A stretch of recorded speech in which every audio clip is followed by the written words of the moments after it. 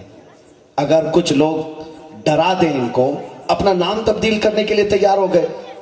ہریانہ کے ایک چھوٹے سے گاؤں میں ہم گئے, وہاں کے ایک صاحب سے ملاقات ہوئی.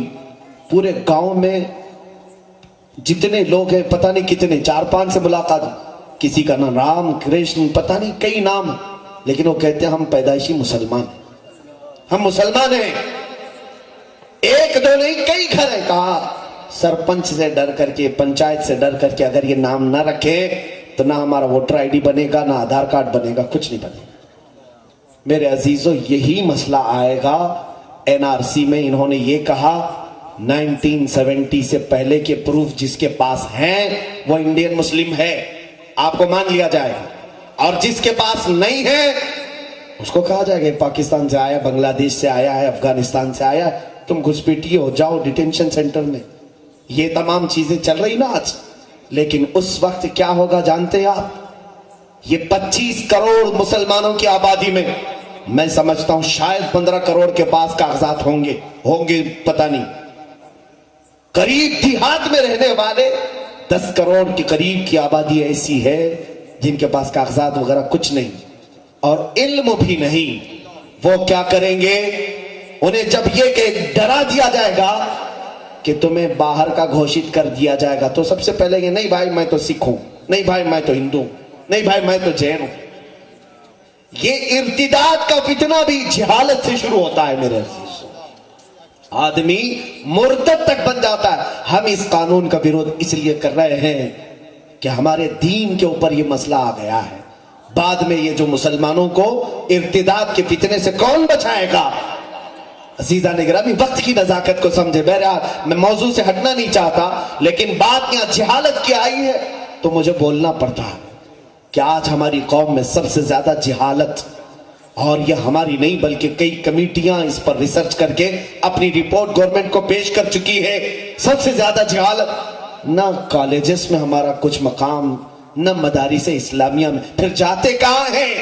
کیا سارے کباب روٹی کھانے کے لیے ہوٹلوں پہ کھڑے رہتے, یا رات بھر انٹرنیٹ چلانے کے لیے PUBG گیم کے لیے تمہاری زندگی ہے؟ میرے عزیزو آج نوجوان اکثریت کے ساتھ ہمیں تباہ کیا گیا ہے. سب سے زیادہ آج نشہ مسلمان قوم میں بیچا جا رہا ہے, سب سے زیادہ ہمارے محلوں میں فروخت ہو رہا ہے. تم نہیں جانتے کہ یہ در حقیقت ایک سازش ہے کہ تمہیں نکمہ بنا دیا جائے, تمہیں آوارہ کر دیا جائے, تم کسی کے بارے میں بولنے کی طاقت تک نہ رکھو. آج نہ اٹھے تو کل تمہیں مردوں میں شمار کیا جائے گا. ایک بات ہی یاد رکھ لے, جہالت سے توبہ کرے. ارے میرے عزیزو علم کی کوئی عمر نہیں ہوتی. آج میری بات سے اگر آپ سہمت ہیں, آج بھی آپ پڑھ سکتے ہو, آج بھی پڑھ سکتے ہو. شیخ سعدی رحمت اللہ علیہ فرماتے 7 سال کے بعد تو میں نے پڑھنا شروع کیا. پڑھے ہوں گے, بہت کچھ پڑھے ہوں گے, لیکن وہ جس علم کے بارے میں فرما رہے ہیں میری عمر بیت چکی تھی.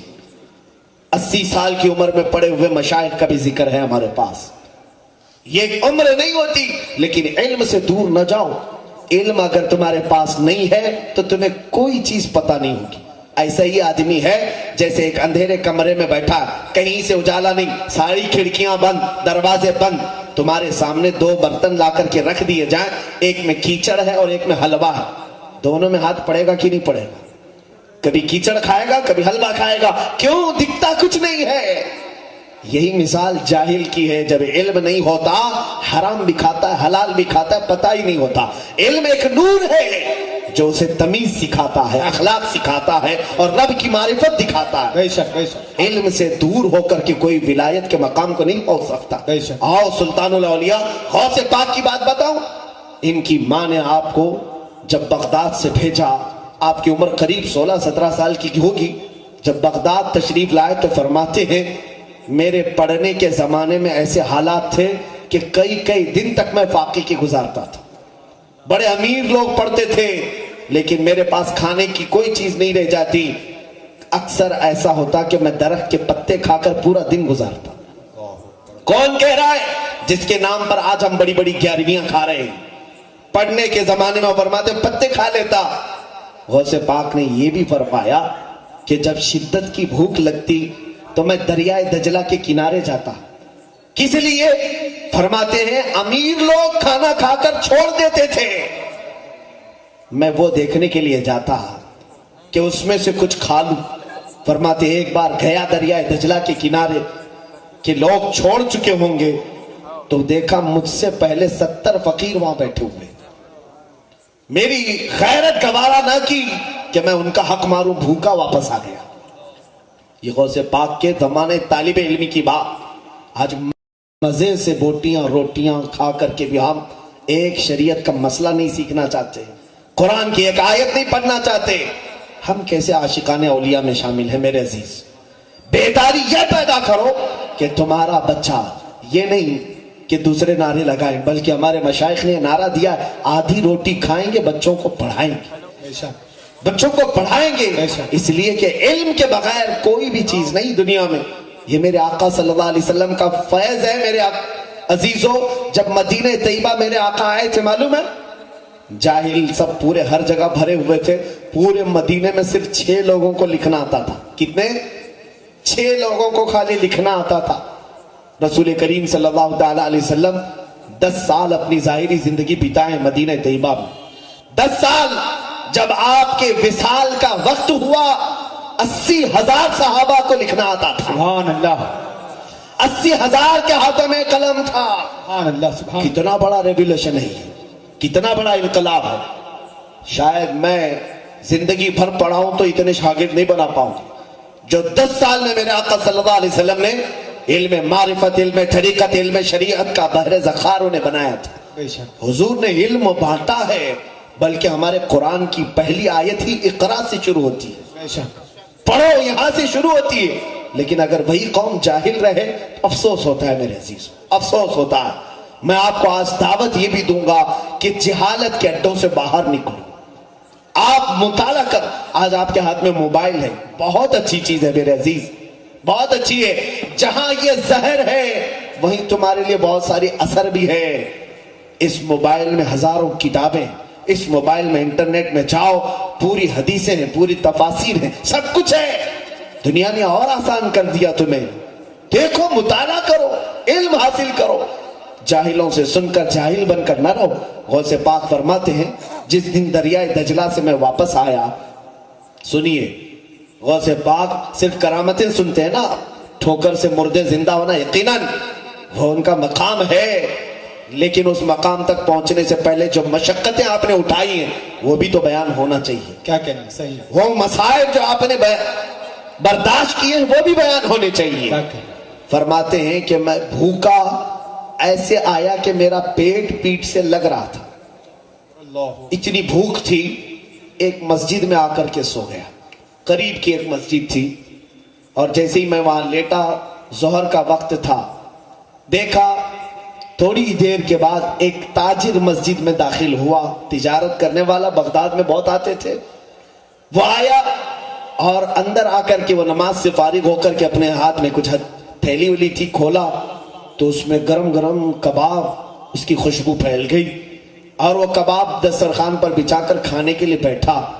غوث پاک فرماتے میری نظریں اس طرف گئی تو اس نے مجھے دیکھا اور کہا بیٹا آ جاؤ دسترخوان میں شریک ہو جاؤ۔ فرماتے ہیں سنت یہ ہے کہ جب بھوک لگے اور کوئی بلائے تو نہ کہا جائے، شریک ہو جائے۔ میں شریک ہو گیا، دسترخوان پر بیٹھا۔ جب کھانے کی بات آئی تو اس نے مجھ سے پوچھا کہ تم کیا کرتے ہو؟ کہا میں پڑھتا ہوں، یہاں پر طالب علم ہوں۔ تو اس نے چونک کر کہا بہت اچھا ہوا کہ ایک طالب علم سے میری ملاقات ہوئی, میرا ایک مسئلہ تم سالو کر دو گے, حل کر دو گے؟ کہا بولے آپ کا کیا مسئلہ ہے؟ وہ تاجر کہتا ہے در حقیقت میں جیلان سے آیا ہوں, جو غوث پاک کا مادری وطن ہے, جہاں آپ کے پیدا ہوئے. کہتا ہے میں جیلان سے آیا ہوں, تجارت کی غرض سے آیا تھا, تجارت میں بہت لاس ہو گیا, سب لٹ گیا.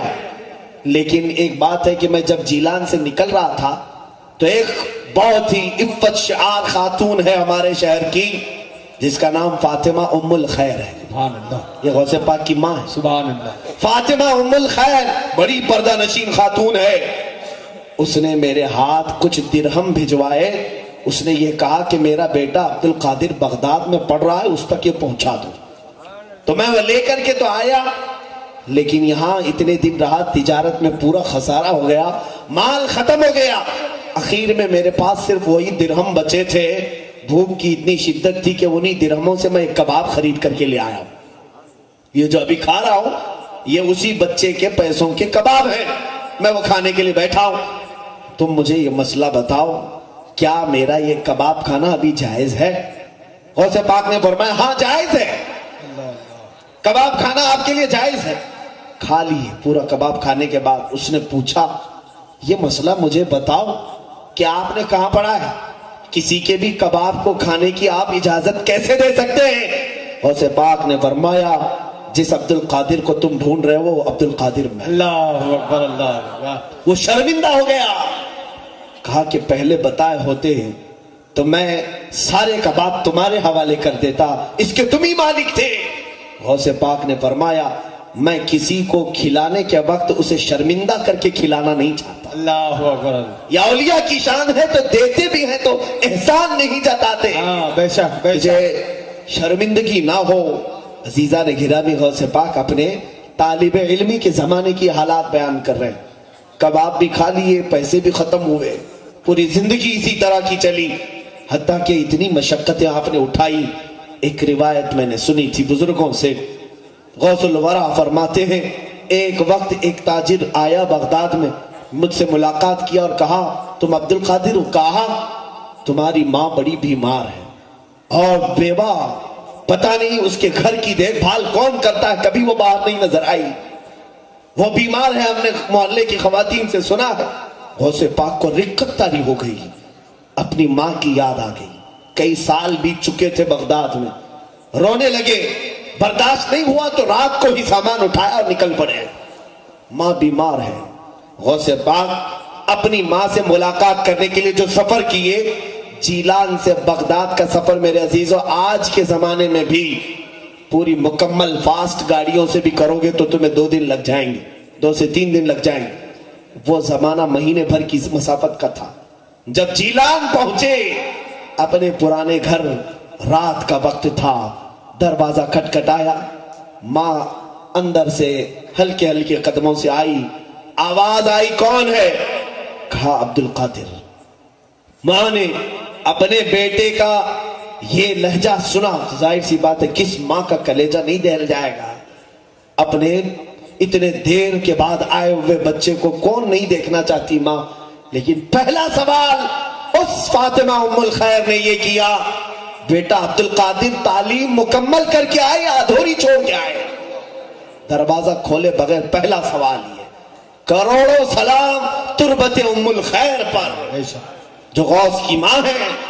غوث پاک نے باہر سے کہا ماں ابھی تعلیم مکمل تو نہیں ہوئی لیکن تمہاری یاد ستانے لگی, آ گیا کہ ملاقات کر لوں, پھر میں واپس چلا جاؤں گا بغداد. ماں نے اندر سے کہا عبد القادر ملاقات کی ضرورت نہیں, جاؤ تمہاری اور ہماری ملاقات انشاءاللہ قیامت کے دن ہوگی. فرماتے ہیں ماں نے دروازہ نہیں کھولا, میں الٹے پاؤں واپس پلٹ آیا, بغداد آیا, گھر تک پہنچ کر ملاقات نہیں کی. بغداد جب واپس آیا تو تعلیم حاصل کرتا رہا, یہاں تک کہ ایک بار پھر ایک جیلان کا تاجر آیا, مجھ سے ملاقات کیا اور اس نے کہا عبد القادر مہینہ ہو گیا تمہاری ماں کا انتقال ہو چکا, جنازہ ہم نے پڑھا اور دفن کر دیا. یہ ہے غوث الورا کی طالب علمی کی زندگی. آج ہم آرام دہ بستروں میں سو کر کے سوچتے ہیں سارا علم ہمارے دماغ میں ایسی ڈل جائے؟ وہ بڑے بڑے اولیاء تاج الدین بابا رحمت اللہ تعالی علیہ کیا کہیں پڑھے نہیں تھے؟ یہ بھی اپنے اساتذہ کے پاس وقت بتائے ہیں. اولیاء کاملین اس کو عیب نہیں سمجھتے کسی استاد کے پاس سانو ادب طے کرنے کو. غوث الاعظم دستگیر رضی اللہ تعالیٰ عنہ علم شریعت اتنے دنوں تک حاصل کرتے رہے. اس کے بعد فرماتے ہیں 40 سال جنگلات میں نے دن گزارے ہیں, اور وہ بھی کس طرح سے؟ انگور کے ایک دانے سے سحری کرتا اور پانی سے تھوڑے سے پانی سے افطار کرتا. پوری اتنے سال بتائے, اور اس کے بعد غوث پاک رضی اللہ تعالیٰ عنہ مخلوق خدا کی ہدایت کے لیے شہر میں آئے, اور وہ بھی یوں ہی نہیں آئے. فرماتے ہیں میں آیا, مسجد میں سویا بغداد میں نے دیکھا خواب میں میرے آقا تشریف لائے. کہا عبد القادر اٹھو نصیحت کرو لوگوں کو. کہا یا رسول اللہ صلی اللہ علیہ وسلم میں عجمی ہوں, فارسی زبان والا ہوں, یہ عرب ہیں, میری زبان سمجھیں گے؟ حضور پاک صلی اللہ علیہ وسلم نے فرمایا اپنا منہ کھولو. میں نے منہ کھولا تو حضور نے 7 بار میرے منہ میں اپنا لعاب ڈالا. سبحان اللہ, سبحان اللہ. تھوڑی دیر گزری تھی, میں ابھی لیٹا تھا, مولا علی کرم اللہ وجہہ الکریم آئے. کہا عبد القادر منہ کھولو. میں نے منہ کھولا تو 6 بار مولا کائنات نے اپنا لعاب پاک میرے منہ میں ڈالا. میں نے پوچھا میرے آقا نانا نے 7 بار دیا, آپ نے 6 بار. کہا ادب کی وجہ سے کہ میں برابر نہ ہو جاؤں, اللہ واہ, برابر ہی نہ کروں. غوث پاک اس کے بعد جب خطاب کے لیے کھڑے ہوتے تھے, اللہ اللہ, حال یہ تھا کہ آپ کے خطاب کے چرچے ایسے پھیلنے لگے بغداد میں کہ کوئی مجمع آپ کا 70,000 سے کم کا نہیں ہوتا تھا. اللہ اکبر, اللہ. 70,000 سے کم کا نہیں. اور جو پہلی صف میں بیٹھتا تھا اور آخری صف میں بیٹھتا تھا, دونوں برابر آپ کی آواز سنتے تھے, کوئی مائک نہیں. اور پھر لکھا ہے بہجت الاسرار شریف میں بھی کہ غوث پاک کا کوئی بھی خطاب, کوئی بھی اجتماع ایسا نہیں ہوا کہ جس اجتماع کے بعد اس اجتماع میں سے لوگوں کے جنازے نہ اٹھے. اللہ اکبر, اللہ. ہر خطاب کے بعد کتنوں کی روح چلی جاتی عالم وجد میں, کتنے بے ہوش گرے رہتے تھے, کتنے اپنے کپڑے پھاڑ لیتے تھے, توبہ کرتے تھے. بس زبان کی بلا کی تاثیر تھی میرے عزیزوں, غضب کی تاثیر تھی, حتیٰ کہ جو زبان سے نکلتا تھا وہ دلوں میں ایسا پیوست ہوتا کہ زندگی بھر کے لیے وہ نقش کر لیتا تھا. جو ایک بار دربار غوث میں آیا, جب ڈاکوؤں نے صرف چہرہ دیکھ کر کے توبہ کیا تھا, تو جو دربار میں بیٹھتے تھے ان کا مقام کیا ہو. غوث الاعظم دستگیر زبان کی تاثیر صرف اتنی بتا دوں میں آپ. ایک بار اپنے بڑے صاحبزادے حضرت عبد الجبار کو کہا کہ آپ خطاب کرو آج. غوث پاک کے بڑے بیٹے حضرت عبد الجبار خطاب کے لیے کھڑے ہو گئے. مجمع سناٹے میں ہے, کافی دیر آپ نے خطاب کیا, لیکن وہ ماحول نہیں تھا جو سلطان الاولیاء کے مجمع کا ماحول ہوتا ہے. دھاڑیں نکلتی تھیں, چیخیں نکل جاتی تھی. وہ اتر آئے ممبر سے, کہا آپ جب بیان کرتے ہیں تو ماحول ہی کچھ اور ہوتا ہے. غوث پاک نے فرمایا بیٹھو تم, میں بیٹھ کھڑا ہوتا ہوں, میں ممبر پر جاتا ہوں. سنیے, غوث پاک ممبر پر گئے اور کیا بیان کیا جانتے ہیں؟ غوث پاک کے خطبات بھی میرے پاس ہیں, کیا کیا بیان کرتے ہیں میں نے بھی پڑھا. وہی چیز اگر آج میں بھی بیان کروں, تاثیر بہت الگ, بہت الگ ہے. غوث پاک کھڑے ہوئے بیان کرتے ہیں, اے لوگو آج میرے گھر میں ایک حادثہ ہو گیا. یہاں میرا مجمع بھی سن کر کے بتایا کہ کس کو سمجھ میں آ رہا, سمجھ میں آتا ہے کہ نہیں. غوث پاک فرما رہے اے لوگوں میرے گھر میں ایک حادثہ ہو گیا آج. لوگوں کے کان کھڑے ہو گئے. کہتے ہیں عبد الجبار کی ماں, یعنی اپنی بیوی کے بارے میں کہہ رہے ہیں, عبد الجبار کی ماں کافی دنوں سے مٹی کی ہانڈی میں ایک چھیکے سے لٹکا کر کے دہی جما کر رکھی تھی, دہی بنا رہی تھی تاکہ گرمی کی شدت میں دوپہر کے وقت میں دہی کھا سکو. کافی دن کے دہی کے جمنے کے بعد آج وہ مٹی کے مٹکے سے دہی کو نے اتارا. میں گھر میں ابھی پہنچا نہیں تھا کہ ایک بلا آیا اور پنجہ مارا, مٹکا ٹوٹ گیا, دہی بہ گیا. مٹکا ٹوٹ گیا, دہی بہ گیا. بتاؤ, اتنا سننا تھا کہ پورا مجمع چیخیں مارنے لگ گیا, سارے رونے لگ گئے, کپڑے پھٹ گئے لوگوں کے. مجھے بتاؤ یہ کیا ہے؟ دہی بہ گیا مٹکا ٹوٹا تو لوگ کیوں رو رہے ہیں؟ کیا ہے اس بیان میں ایسا؟ میرے عزیزوں سننے والے بھی اہل اللہ ہوتے تھے، سننے والے بھی اہل اسرار میں سے ہوتے تھے، اس لیے کہ غوث پاک جو بیان کر رہے تھے وہ اپنے گھر کا قصہ نہیں، دہی ہانڈی کا مسئلہ نہیں تھا، در حقیقت وہ اشارے میں یہ سمجھا رہے تھے لوگوں دنیا کی زندگی ایسی ہوتی ہے کہ انسان مال جمع کرتا ہے، مال جمع کرتا ہے، مال جمع کرتا ہے، اتنا جمع کر لیتا ہے کہ کھانے کا وقت آیا ہوتا ہے، اس سے پہلے ملک الموت آتا ہے، پنجہ مارتا ہے، روح لے کر چلا جاتا ہے۔ اللہ اکبر اللہ اکبر اللہ اکبر۔ یہ بیان کرنا چاہ رہے تھے غوث پاک۔ یہی ہوتا ہے، ہم جمع کرتے ہیں، صحت برباد کر کے جمع کر لیا، دن رات کی ڈیوٹی کر کے پیسہ جمع کیا، کھانے کے وقت شوگر آ گئی، شکر بھی نہیں کھا پائے، بی پی آ گئی، نمک بھی چھوڑ دیا، ارے نگلنے کے لیے لقمے بھی نہیں جاتے، پھر وہ وقت بھی آ جاتا ہے، مال دھرا کا دھرا رہ گیا، ملک الموت ہماری روح لے کر چل پڑا۔ اللہ اکبر اللہ۔ غوث العظم دستگیر کے اتنی سی بات میں اتنی تاثیر تھی کہ لوگ رونے لگ جاتے تھے۔ میرے عزیزوں غوث پاک کی کرامات بے شمار ہیں، لیکن میں نے کرامات سے ضرب نظر کچھ وہ باتیں بتائی جو ہمارے لیے ضرورت۔ یہ تاثیر آتی کہاں سے؟ یہ زبان کی تاثیر کیسے آتی؟ یہ زبان کی تاثیر کیسے آئے گی؟ اولیاء کی زبان میں جو ہوتی، بابا جو بولتے تھے تاج الاولیاء، بولنے کی دیر نہیں ہوتی تھی کہ کام ہو جاتا تھا۔ کیا آپ نے نہیں سنا؟ ناگپور والے اگر تاج بابا کو نہ سنے ہو تو سب سے بڑی جہالت ہے، سب سے بڑی جہالت ہے۔ آپ جو فرماتے، حتیٰ کہ ایک عورت آئی، ایک صاحب ہیں، وہ کہتے ہیں میری بیوی بہت ہی بیمار ہوئی، لا علاج مرض میں مبتلا تھی، ڈاکٹروں نے کہا کہ جو کھائے کھلا دو پلا دو، ہو گیا اس کا ٹریٹمنٹ ختم ہو گیا۔ تو وہ صاحب کہتے ہیں میں اپنی کمزور عورت کو لے کر کے بابا کے پاس آیا، بابا نے دیکھا اور ان کی جو زبان ہوتی ہے ہو جی ہو جی، آپ نے فرمایا ابھی نہیں مرتے، ٹھنڈے کھاتے ٹھنڈے پیتے اور جیتے۔ واہ واہ واہ واہ واہ سبحان اللہ۔ اتنا فرمایا۔ وہ صاحب کہتے ہیں میں دیکھا میری بیوی بالکل صحت مند ہے اور اٹھی، کئی سال جی، بے شک آپ کی زبان سے بھی نکلا، سارے اطباء نے کہا لا علاج ہے، اور اس کلندر کی زبان سے نکلا سارا علاج ہوگا۔ واہ۔ زبان کی تاثیر آتی کیسے؟ ایک بات یاد رکھیں، زبان میں جو تاثیر آتی ہے، یہ اولیاء جو بولتے ہیں، جملے بولے اور اثر ہو جائے، ہم ہزار بولے کچھ نہ اثر ہو۔ حضرت نظام الدین اولیاء کی بارگاہ میں ایک صاحب آئے، کہا کہ حضور میری بیٹی کی شادی ہے، کچھ کر دیں۔ کہا جا کچھ پتھر ڈھیلا لے کے آ جا، کچھ ملے۔ وہ کہتے ہیں میں 3 ڈھیلے لے کے آیا، 1 ڈھیلا 2 ڈھیلے 3 ڈھیلے جو بھی لے آئے۔ محبوب الہی نظام الدین اولیاء نے 3 بار قل واللہ پڑھا، اس پر دم کر دی، لے جا تیری بیٹی کی شادی کر، اور بھی ایسے جی۔ کہا میں ڈھیلے لیا تو دیکھا وہ سونا بنے ہوئے تھے، سونے کے تھے، بیچا تو اتنا مال آیا کہ بڑی شادی بھی رچائی، گھر بھی خریدا۔ لیکن وہ صاحب کہتے ہیں نسخہ تو مل گیا تھا، سامنے دیکھا تھا 3 بار قل واللہ تو پڑھنا ہے، گھر میں جا کر بہت سارے ڈھیلے جمع کر لیا اور رات بھر بیٹھ کر کے قل واللہ قل واللہ قل واللہ پڑھتا رہا۔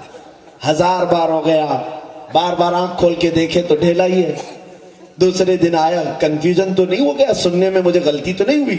پوچھا بابا محبوب الہی سے، میں آیا تھا آپ کے پاس ایک بار، آپ نے ڈھیلے پر کیا پڑھا تھا؟ کہا قل واللہ پڑھا تھا۔ کہا کتنی بار پڑھا تھا آپ نے؟ کہا 3 بار۔ عجیب حال ہے، میں 1000 بار پڑھا، ڈھیلا کچھ بھی نہیں بدل رہا۔ محبوب الہی نے فرمایا احمد تیری زبان اور ہے میری زبان اور، تیری زبان الگ ہے میری زبان الگ ہے۔ اس کو ایک میں عقلی مثال سے اگر سمجھا دوں، عقل کی آنے والی مثال، آپ دیکھیں بندوق کی گولی مشکل سے 50 گرام کی ہوتی ہے، 100 گرام کی سمجھ لیں، دیکھا ہوگا یا نہیں دیکھا ہوگا پتہ نہیں، آپ نے پیتل کی ہو تانبے کی ہو جس کی بھی ہو، وہ بندوق کی گولی 50 گرام کی 100 گرام کی لو، ہاتھ میں آپ اٹھا کر کے دیکھ لیں، اور وہ ہاتھ میں لے کر کسی کو مارو، مر جائے گا آدمی؟ زیادہ سے زیادہ تھوڑی چوٹ لگے گی، اتنا ہی ہوگا نا۔ لیکن اسی گولی کو بندوق میں رکھ کے مارو، پھر تو وہ جان سے ہاتھ دھو بیٹھے گا۔ تو میرے ہاتھ کی کیا غلطی تھی؟ بات یہی کی ہے کہ بندوق میں وہ کمال ہے کہ بارود کو وہ آگ بنا ڈالتی ہے، میرے ہاتھ میں وہ چیز نہیں. اسی طرح ہماری زبانیں اور ہیں جو جملے بولتی ہیں اور ان کی زبانوں سے جو جملے نکلتے ہیں کبھی وہ سونا بناتے کبھی چاندی بناتے. زندہ باد زندہ باد. اسی لیے وہ پتھروں کو بھی دیکھا انہوں نے تو گوہر نایاب بنایا, جاہلوں کو دیکھا تو عالم باعمل بنایا, درویش فقیر کو دیکھا تو امیر و غنی بنایا, اور پھر کسی عام کو دیکھا تو ولایت کے مقام کو بھی پہنچایا. عزیزان گرامی, غوث العظم دستگیر رضی اللہ تعالیٰ عنہ کی یہ زبان کی تاثیر, اولیاء کی زبان کی تاثیر, میں یہ کہہ رہا تھا کیسے آتی ہے. میرے آقا صلی اللہ علیہ وسلم نے فرمایا ہے کہ 2 چیزیں تم پابندی کر لو تمہاری ہر دعا قبول ہو جائے. سبحان اللہ. 2 چیزیں. یہ ایک صحابی کو حضور نے تعلیم دی. انہوں نے پوچھا یا رسول اللہ کون سی چیز آپ بتا دیں. فرمایا میرے آقا نے حلال کھاؤ اور سچ بولو. حلال کھاؤ سچ بولو. 2 چیزیں تم پابندی کر لو پھر دیکھو تمہاری زبان میں تاثیر کتنی آتی ہے. سبحان اللہ. جس زبان سے حرام لقمہ چلا گیا ہو زبان کی تاثیر ختم. جس زبان پر جھوٹ, گالی گلوچ, چغلی, غیبت, اس کی تاثیر کہاں سے آئے گی. یا اولیاء کاملین ہیں جو اپنے ہوش و حواس سے لے کر اپنے اخیر عمر تک حرام لقمہ تو دور کی بات ہے شبہ والی چیز سے بھی بچتے تھے. بے شک. شبہ والی چیز سے بھی. اور ان کی زبانوں سے جھوٹ تو درکنار ہے, یہ مذاق بھی کسی کے ساتھ نہیں کرتے. بے شک. عزیزان گرامی, اس لیے زبان کی وہ تاثیر تھی کہ گفتہ خدا بوت, کیا ان کا کہنا اللہ کا کہنا ہو جاتا ہے. یہ تمام اولیاء کاملی جو اس سرزمین پر آئے, خود سلطان الاولیاء غوث العظم دستگیر رضی اللہ تعالیٰ عنہ اور تاج الدین بابا رحمۃ اللہ تعالیٰ علیہ کی سیرت پر بہت کچھ آپ نے حضرت احمد عبدال شاہ صاحب اور دیگر علماء سے آپ نے سماعت کر ہی لیا. میرا چھوٹا منہ میں کیا بڑی بات کروں, میں تو یہاں بھیک لینے کے لیے آیا ہوں اور انہوں نے مجھے اپنے دربار میں بٹھا کر کے بلوایا, یہی بڑی بات ہے. تاج الاولیاء رحمۃ اللہ تعالیٰ علیہ. ایک کرامت آپ کو میں اور بتا دوں, کامن غوث پاک کی اور تاج الاولیاء دونوں کی. اللہ نے اپنے اولیاء کو ایک خاصیت اور عطا کی, سن لیجیے. ان اولیاء کو ایک کرامت یہ ملتی ہے جس کو کہتے طی زمان طی مکان, یعنی اللہ رب العزت زمین کو ان کے لیے گھیر دیتا ہے اور وقت کو لپیٹ کر دے دیتا ہے.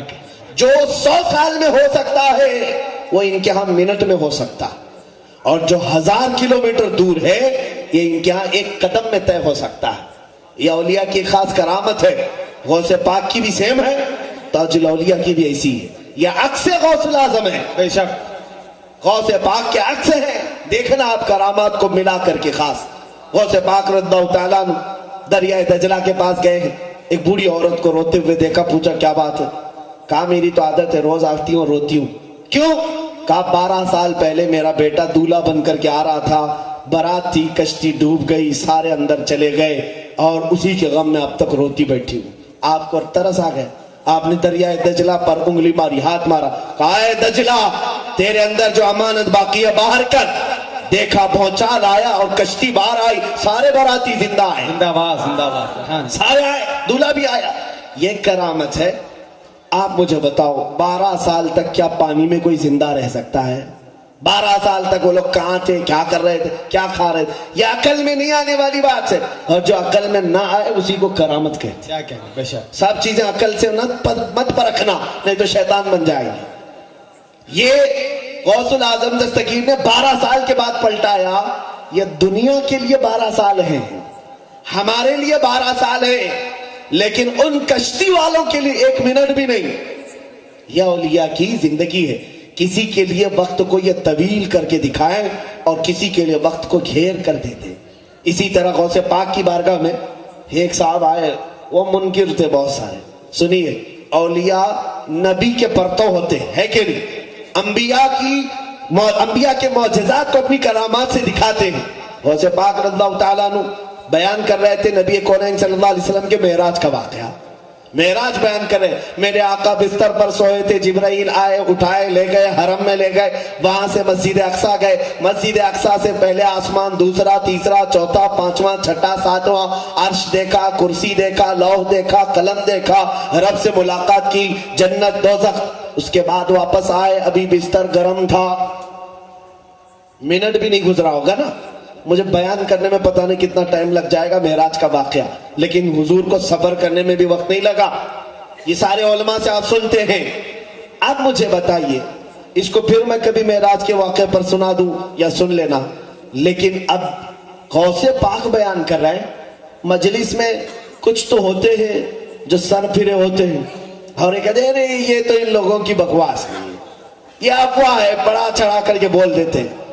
وہ مجمع میں بیٹھا تھا ایک صاحب اور وہ اٹھ کر کے چلا گیا، یہ مولانا لوگوں کی باتیں ہیں، اتنا لمبا سفر اتنے چھوٹے وقت میں ہو کیسے سکتا ہے کہ نبی یہاں سے گئے، مسجد اقصی کتنی دور ہے، آسمانوں کا سفر کیے، یا کہہ رہے بستر بھی گرم تھا، رات بھی ختم نہیں ہوئی تھی، واپس آ گئے، ایسا کیسے ہو سکتا ہے؟ اٹھ کر کے مجلس چھوڑ کے چلے گھر آئے، گھر آ کر کے بیوی سے کہا کیا بنا رہی؟ کہا کچھ لے کر کے آئے آپ، بنا دے تو۔ مچھلی لایا اور دے دیا۔ سنا ہم نے کہ وہ صاحب گئے نہانے کے لیے، دریا میں غوطہ لگایا، ڈوب گئے، چلے گئے۔ کافی دیر کے بعد دوسری طرف نمودار ہوئے تو اپنی شکل دیکھ رہے، خوبصورت عورت بن گیا، عورت بن گیا، یہاں تک کہ اس طرف سے کسی ایک امیر زادے کا گزر ہو رہا تھا، وہ عاشق ہو گیا، لے لیا، اٹھا لیا، لے جا کر کے شادی رچا لیا، گھر میں رہ بھی لیا، بچہ بھی ہو گیا، اور وہ کہتے ہیں ایک دو نہیں کئی بچے ہو گئے۔ زمانہ بیت گیا، تقریباً 13 بچوں کا ذکر کر رہے ہیں۔ ایک زمانہ آیا، اس کو تو معلوم ہے میں کیا تھا اور کیا بناؤں، دوسروں کو معلوم ہو یا نہ ہو۔ نہانے کے لیے آیا، پھر غوطہ لگایا، ڈوب گیا، پھر ادھر دوسری طرف نکلا تو دیکھا میں صحیح سلامت آدمی، کچھ بھی نہیں۔ توبہ کیا کہ بڑی مصیبت ٹل گئی، پتہ نہیں میرے ساتھ کیا کیا ہو گیا ہے۔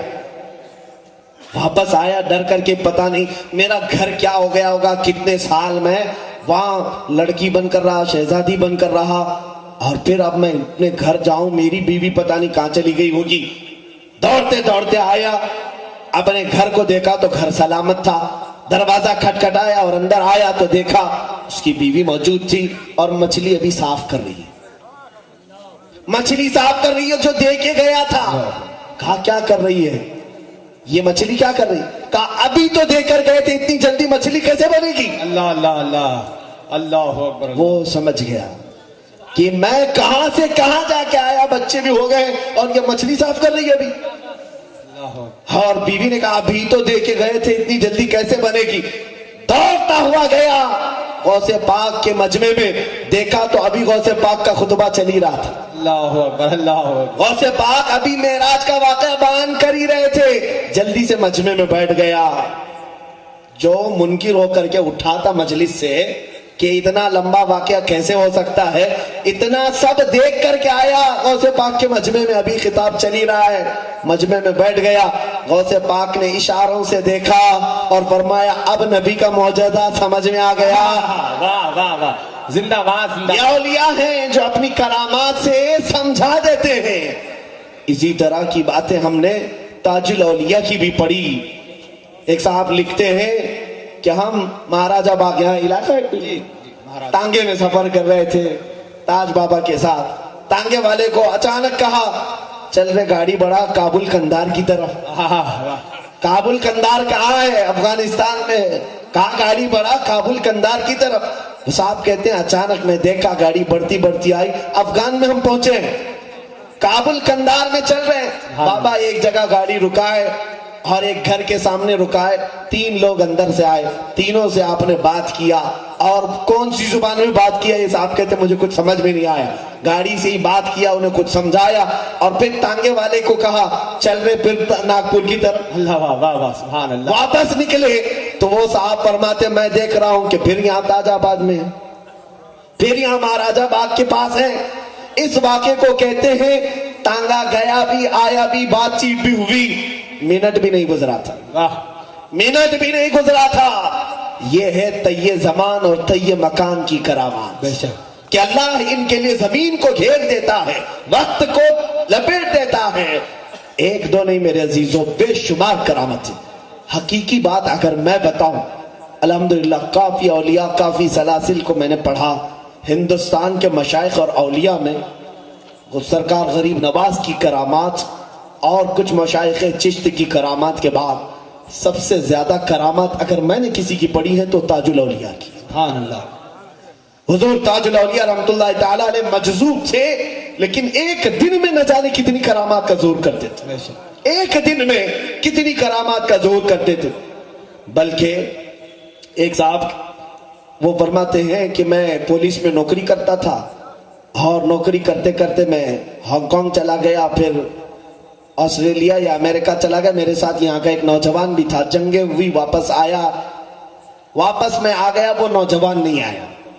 تو اس نوجوان کی ماں کو جب پتا چلا کہ یہ صاحب آئے ہیں تو وہ روتی ہوئی بابا کے پاس آئی, قدم پکڑ لیا, کہا کہ بابا میرا بیٹا نہیں آیا, انگریزوں کی فوج میں تھا یا پولیس ڈیوٹی پر تھا, گیا تھا ہانگ کانگ یا پھر امریکہ وغیرہ لندن گیا ہو, آیا نہیں, واپس نہیں آیا.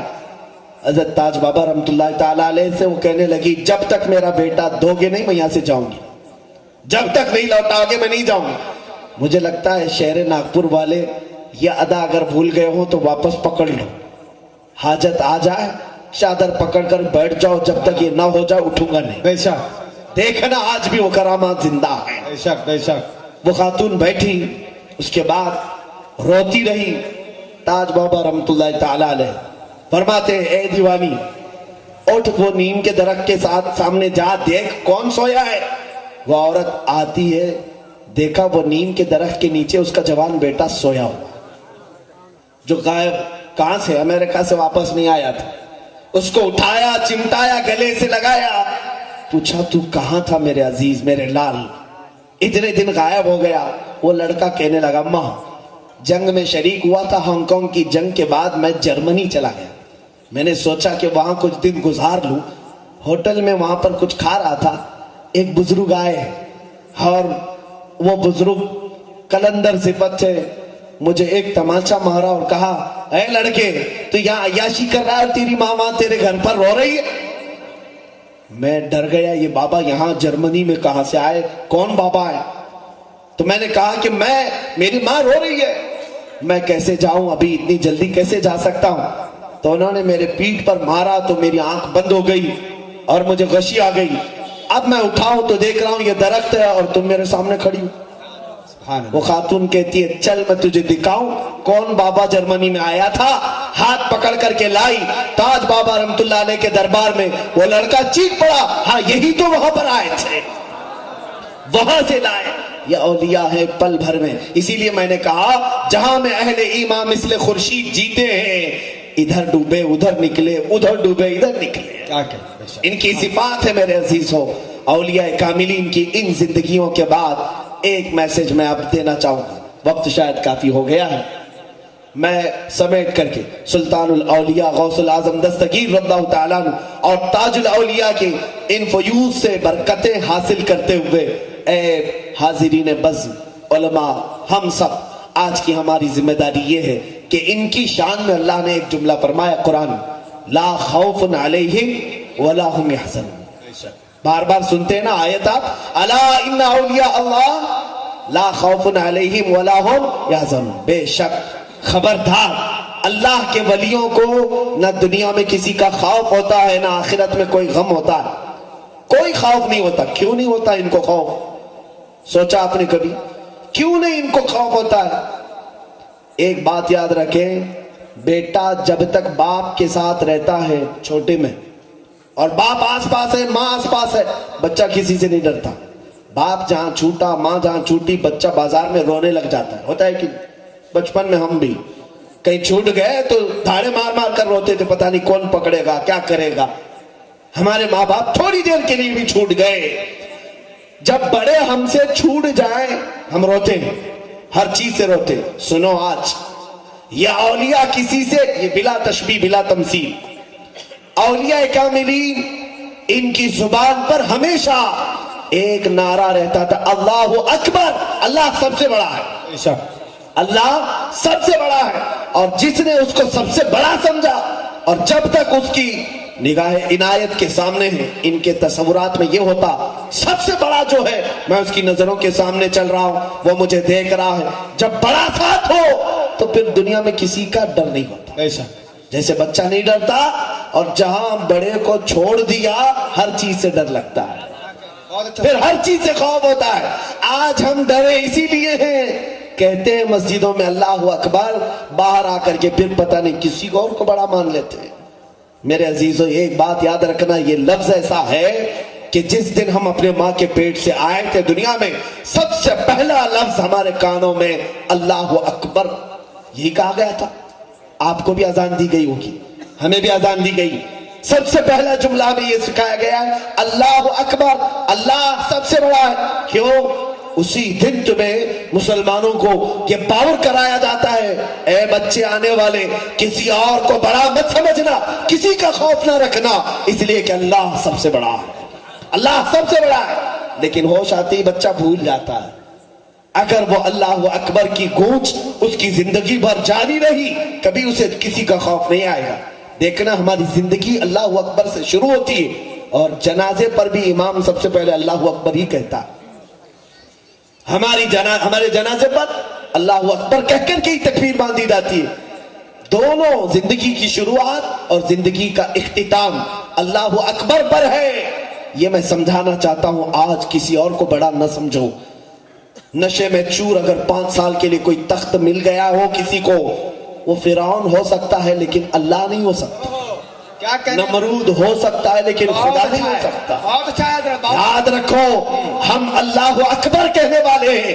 ارے ہمارے درمیان مغل بادشاہوں میں سے نام کا اکبر آیا تو ہم اسے اکبر نہیں کہتے، تو اگر تم تو پورے پیدائشی نمرود نظر آتے ہو، ہم کیسے تمہیں اکبر مان لیں؟